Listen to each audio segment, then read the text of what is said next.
Welcome back to the Difference Maker Leadership Podcast series for 2023. We're using this series to share the stories and learnings of successful leaders that are making a positive impact in the world around us, with the hope that we, the entire Diamond C community, all of our friends and family, are inspired and challenged to greater heights. So with that, I'd like to welcome today's special guest leader, Miss Gloria Zaldivar, who has an incredible track record of leadership herself and the growth and development of other leaders, which has led to her current role and, I dare say, mission as the Director of Culture and Leadership here at Diamond C. Thanks, Jeffrey. I appreciate your inviting me. I'm honored, very honored to be here and to represent, Diamond C and leaders across everywhere, whoever's listening today. I'm excited to be a part of this. Awesome. Thank you. That's one of the things that's really, I think, inspires me, challenges me, fuels me with this podcast series is the fact that kind of what you just touched on, everyone out there listening, the audience is super diverse all across the country, a lot of them local, but all across the country, customers, vendors, otherwise, which is a really broad audience to share your experience with. I know that you're going to share a bit more about yourself here in just a moment. I'm continuing to be inspired by who you are as a leader, as a coach, as a mother, as a spouse, all of those things. But before we start kind of digging into your leadership journey and specifically what you've learned, I want to ask you just to give the listeners a little more context on just that, kind of who you are, where you came from, and what leads you to here and now. Okay. Well, I'm born and raised in Mount Pleasant. My family is from El Salvador. They came here in the 80s during the Civil War in El Salvador. So, my parents are, everything that, that I am, who I am today is because of them.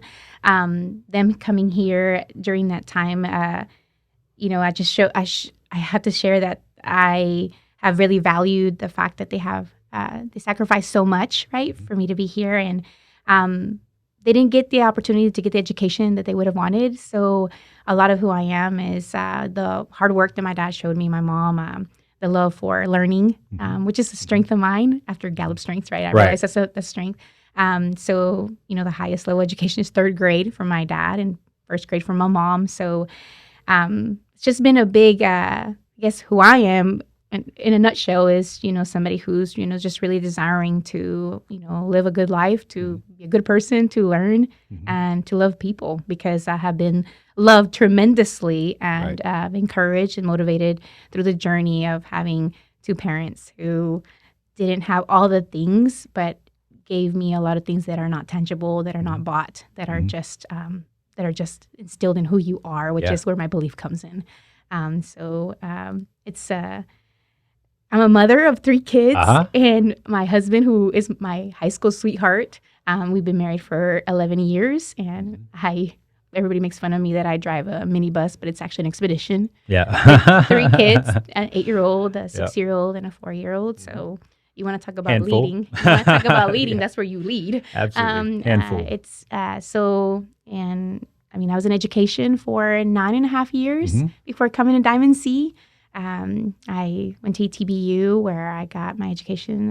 My parents really pushed that for me to make sure that I, bettered myself, not just with the degree, but just to make sure that I could teach others whatever I learned. So that was the goal, right? Yeah. To, whatever I took in to share with others. Whatever that looked like. And it was, trust me, it was no degree. It was just life journey. Right, for sure. For sure. Those are usually the best lessons, right? Yes. Yeah. Yeah, it's most challenging. Yeah. Sure. So in education, what did you do in education? So I was a Spanish teacher, ESL teacher, and I coached also. So I also was a LEP coordinator, LPAC. I took care of LPAC, which, has really worked with limited proficiency English students. Okay. My favorite classes were my ESL classes, simply because I got to teach kids from everywhere. I remember my first day walking into a junior high as a school teacher. I had a student from India. I had a student from Honduras. I had a student from Guatemala. I had a student from El Salvador, and I had students from city of Mexico and the countryside of Mexico. Right. So it was really very diverse group. Really diverse group. It was really cool. I learned a lot about myself through those kids. and their journeys. Gosh, like I thought I had it hard. No, those kids were really, really like influential in my life. Yeah. Even to this day, like I see them in, at the store, and I'm like, oh my gosh, wow, you overcame so much. Yeah. And you're doing great things, and I'm proud of them. I mean, it's pretty cool. Yeah. Pretty neat I have to imagine that even that experience was very formative on who you are as a leader today, because the challenge of approaching a classroom full of students that don't speak English or much at all, all from different backgrounds, and being able to teach them, lead them through a journey of learning a new language in a new country, like. Yeah, I think I look back and I think about, one particular student who had been in camp, as a 12, 13-year-old boy with his little brother and up north. And he had been there for 4 months before he came to my classroom. And he had no family but an aunt that he was looking for. So he was looking for a place to call home. So I made it a mission to make my classroom home. Yeah. And so, yes, on a Sunday, I dragged the Christmas tree that my husband was not excited about dragging in, and put it up. And we had presents. We had a full-out feast for Christmas, right before Christmas. So I think about those students and, like you said, just the journey that they had to be able to get to that place of wanting to and longing for to fit in and to be a part of something great. That's for cool. them, that was it. That's cool. So before we get into some of your kind of key leadership philosophies and learnings and journey, I have to tell the story right quick on how you ended up at Diamond C. Okay. And you can, add to it anything you want to. So we were working a community fundraiser event together. Didn't know Gloria very well at that time. We'd been long-time kind of acquaintances, but not too close, And there was this crowd of people trying to get registered for a skeet shoot. It was very disorderly, and the line was moving very slow, and she was behind the registration table with a few other volunteers, and this goes on for a few minutes, and I'm standing in the back of the line trying to make sense of what to do next, and all of a sudden she gets coach voice out, starts, "Hey." calling that group to order, directing, getting that line in order, working out the chaos, and getting it moving. And it happened right then. I was a little scared because they had guns, but but in a few minutes, it went from chaos to order. And I was standing back and like, I got to talk to this girl. She got something special in her ability to get control of chaos. To be bossy, no, and I got a little chaos I need help getting control of. So. So that was kind of the kickoff of our, professional relationship at Diamond C and all. So from there, it's been, a journey at Diamond C but I know that your leadership journey way predates Diamond C, as we just talked about some of your story through college and raising and all. So I want to ask you, if you will, to just share, talk me through some of what you would say would be some of your kind of defining moments of leadership, or kind of key leadership lessons learned throughout your journey. Oh gosh, I think there's a series of people, events, moments in life that really define you as a person. Absolutely. But I guess I think about like a key person, two people, particularly my grandma, my mom. My grandma, she was widowed at 26 years old with 4 kids, right before the Civil War in El Salvador. So she had to go out and work in the coffee fields with, a bunch of males. And she was the only female out there. And to know her story and just to know how much she had to work as a mother and to be that leader like in her home because she had to be. And then for her to raise these 4 kids to who they are today, man, I was like, man, that's pretty awesome. Yeah. And then I turn around and look at my own mother, right? First grade education. She calls me one day and says, hey, I think I want to start a business.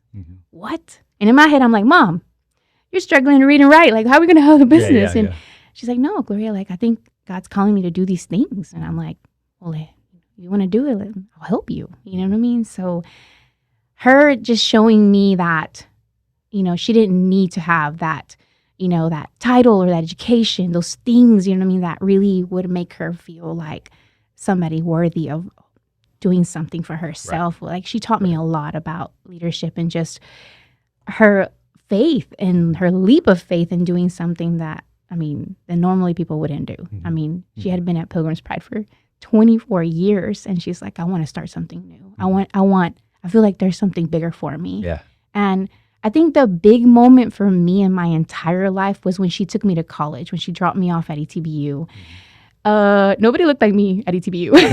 And I looked around, and I mean, we knew, both her and I knew we couldn't afford that school, but my coach had told me, Gloria, just trailblaze. I had never even heard the word trailblazer ever in my life. Like, I mean, I heard about the car trailblazer, but not that. And I remember her dropping me off at ETBU after all the things she said she wanted to do and this thing. And I thought, man, you know what? I'm gonna have to help her one day. This is gonna be a big deal for us, you know? And she looked at me and she said, look, it's gonna be hard. It's gonna be super hard, but don't quit. Don't quit. Whatever that looks like, whatever hardships, whatever challenges, don't quit. Because this is going to be your ticket to the next best thing. And I was like, and not just education, the experiences you're going to have here, the people you're going to meet, the classes you're going to be sitting in, all the things you're going to experience. And she was right. She told me, and I'll always highlight these things. She's like, you are destined to be great. And of course, when you're 18, you're like, of course your parents are going to tell you that because they're your parents, right?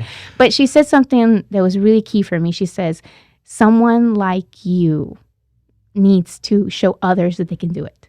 You know what I mean? Like, other kids need to see that people can do it, regardless of background, regardless of everything. Right. So I was like, oh, this is gonna be hard. So, you know, working a lot. I mean, played soccer.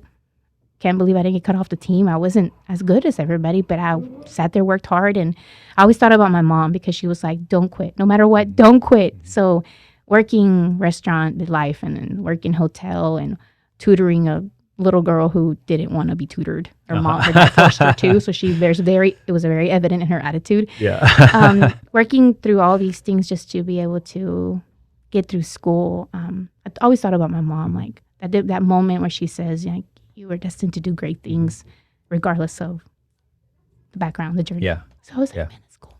That's powerful. Yeah. So powerful. I think as you describe your grandmother and your mom, pillars in my life. Pillars. Yeah. Trailblazers. Yeah. Bold. Yeah. Courageous. Bold. Yeah. Have grit and perseverance. Yeah. You're fearless. Fearless. Yeah. And I love that you share that story about those words that your mom shared with you at 18 years old that were transformational because the power of our words. Yeah. Into the absolutely. People, our children, but you know, the people around us in so many ways. Our words can be so powerful. And I think that's a really special example of that, where we can really speak life into people in a way that, you know, can change their whole outlook and trajectory and challenge them to exactly what we said we're setting out to do with this podcast, challenge one another in an authentic and sincere way to much greater heights. Yeah, absolutely. Yeah. That's exactly what I feel like my grandma did and my mom did for me, is just push me to want to do, you know, great things, even though I didn't feel very equipped. You know, I felt like it was one of those things where it's like you have it inside of you. It's like inside of you. Yeah. Like there's no hushing that voice inside of you. You just go. Yeah. So from that story and experience, what would you say is kind of the key leadership lesson there? I think leadership-wise, I think about just being on the soccer field from a player to a coach. When I played soccer, I wasn't the best when I came off the bench. And I remember the coach, you know, always, he never looked at the captains like, you got to lead this. No, he looked at all of us. Like, we had a role to play on the field, every single one of us, regardless of what that looked like. For me, it was giving a starter the opportunity to take a break and get in, and that's when I get in, right? But my role for him and the way he instilled in us is like, no matter what that role is, like, you're coming in and you're a part of a team and you're going to lead this team together. And one of the things that was super powerful for me my senior year was he embedded in us this whole idea of we are one. We are one, we are one, we are one. And we hated that. We thought it was like, oh my God, this is so cheesy, right? You know, a bunch of teenagers. Yeah. But I remember he'd be like, all right, get on the line. We're going to run. When you get at the end of the line, when you hit the finish line, we are one. Everybody together, united together. And if it was like singing a song. If you were off key, we're running again. So we are one. We are one. And every single time, we are one, we are one, we are one. So he made us, in that moment, I feel like that, at that time, I didn't appreciate it, of course. But now I look back and I think, man, that was huge for us because leadership-wise, like it showed us that in order to be an effective leader, you know what I mean? You have to gather a group of people, all walks of life, all journeys, all the things, and bring them together and say, hey, you know what? You're not better.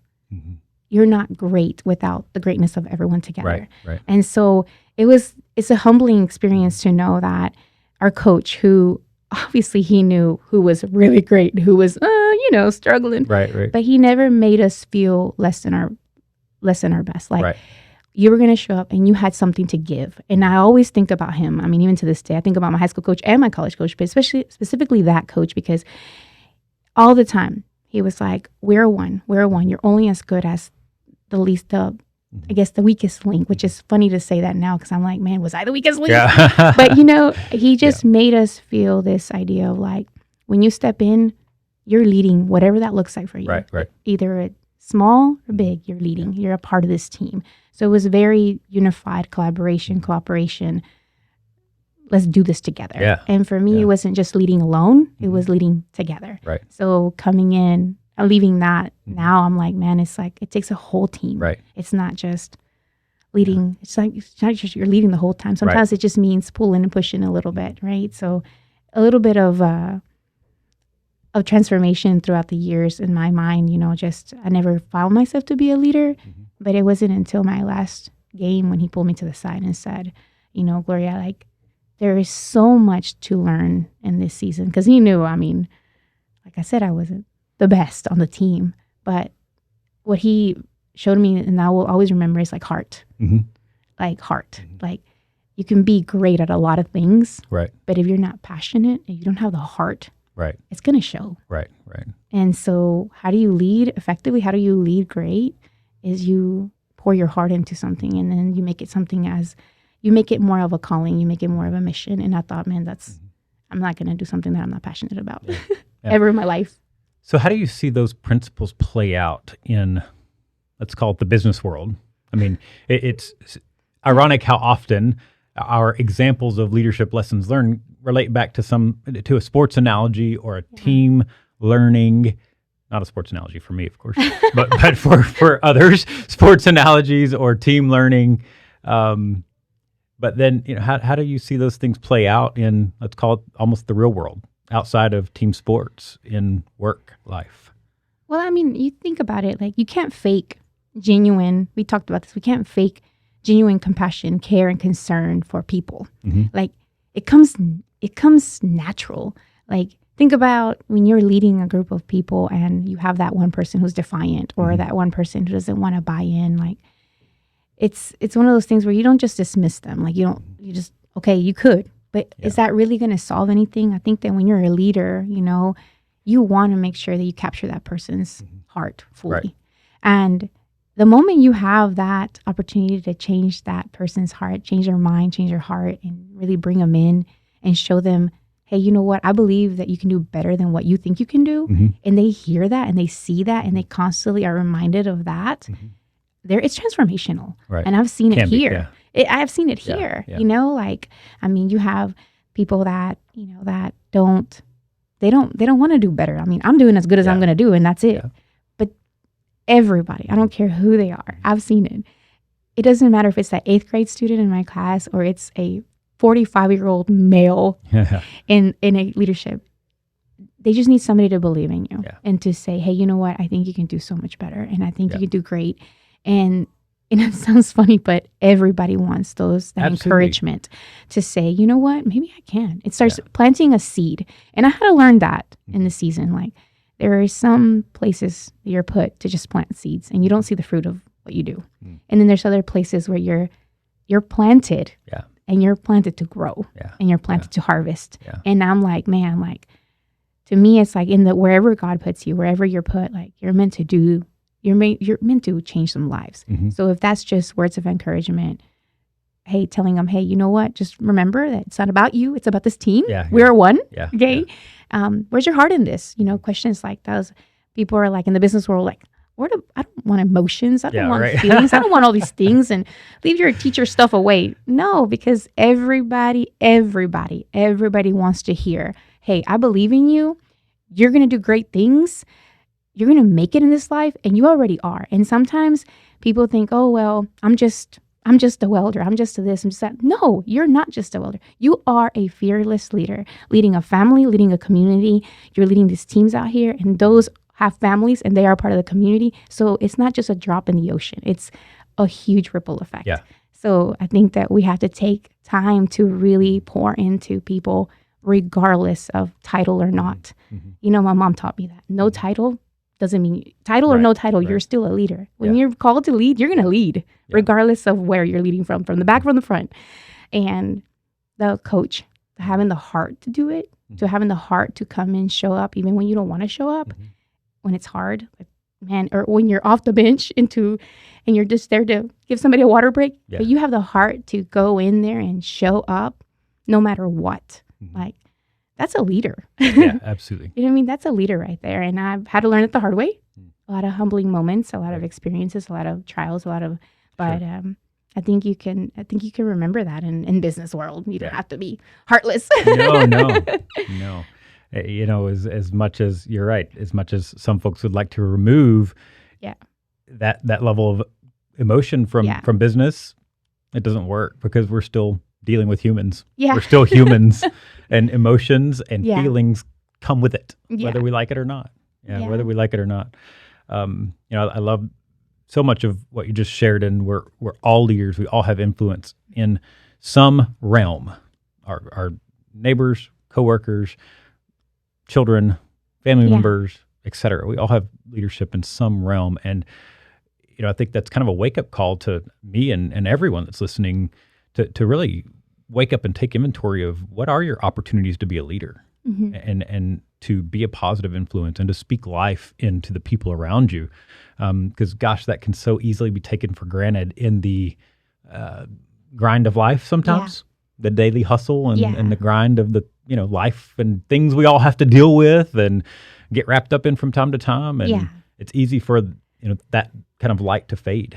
So I think that's a really important, you know, lesson and observation that you're sharing there, is like we all have a responsibility to one another almost. Yeah.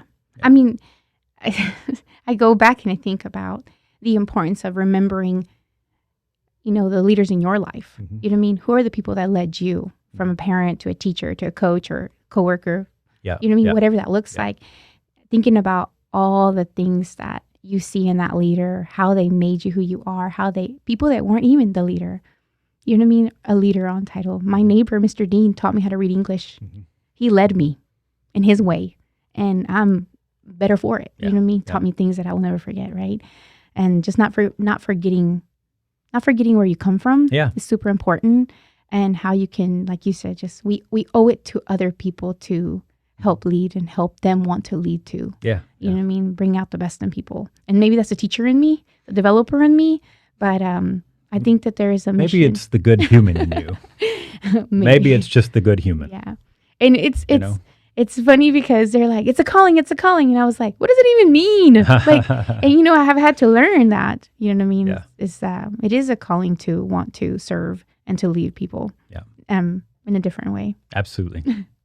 So much gold in there. So as we kind of work towards wrapping this talk up for today, the last question I've got for you. You well know, I mean, we're always striving to kind of make learning actionable. Yes. To make learning actionable. So you've shared some really incredible lessons and kind of principles of leadership with us. As you think about that, the lessons you've shared, your journey, what challenge do you have for our listeners? How would you challenge them to take action with the wisdom that you've shared today? I would say that I'm going to highlight or echo what you said earlier. I think we have an opportunity to change lives, no matter what. So I guess my challenge to everyone is to find those opportunities, whatever that looks like, right? In your family, I really feel 100% as a mother that your leadership starts in your home. So maybe being intentional about time with your family, your kids, being the best leader you can be for your family first and foremost, because they're the ones that are going to remember it, right? Absolutely. And then take the opportunity to reach out to someone who wants to be led, or if you want to and desire to be a leader, but you don't know where to start, go find someone who is in that role that's like, you know what, I want to learn from you, and be humble enough to be like, I want to learn. I think that the best leaders are learners. And not forget, to be honest, that failure, quitting, or feeling like quitting, it's okay as long as you don't live there. Don't live in those moments where you feel like you're failed. My biggest challenge is to seek opportunities for you to want to do great things. Yeah. Because there is greatness in everyone. It's Absolutely. it's just a matter of wanting to go and seek it. And my mom always says, hey, you'll never know how far you can go unless you just take a leap. Yeah. So if you're being called to lead. Yeah. Whatever that looks like at your church, in the soccer MPYSA, right? Or whatever that looks like for you. I feel like if you have that in your heart and it's calling you and it's pushing and pulling at you, then you do it. Because the hardest thing to do and look back on is that opportunity that you didn't take because you were too afraid. And I speak for myself because 7 years ago, I took the biggest leap of faith in my life. And it was, to come to a place where I didn't know what I was going to do or where I was going to end up. But I will say, leadership-wise, the biggest challenge for any one of us is to make sure that we appreciate every piece of our journey and our story and share it with others, and how we have been led, how we lead, and how we're going to continue to do that, because, man, we're changing the world. Every leader has opportunity to really change the world. Awesome. And I think it's what we're meant to do. That's awesome. Love it. Thank you. Yeah. So you guys heard it. Take the step. Don't be scared. Don't be scared. Absolutely. Thank you for sharing that challenge. Gloria, I have so much admiration for you as a leader, the ways you have led me the last 7 years and pushed me to be a better leader, and still do. I have so much appreciation for that, respect for that, the way you lead your family, the way you lead the people here fearlessly most of the time. Openly, honestly, candidly, with heart, with passion. And that all is so much of the leader that I aspire to be, and that I think anyone that is out to change the world and make the world a better place, regardless of their realm and in which they're leading. That's so much of the mission, the goal, is to do it that way. So thank you for the example that you set for all of us. Thank you. And with that, thank you all for listening in, learning with me today.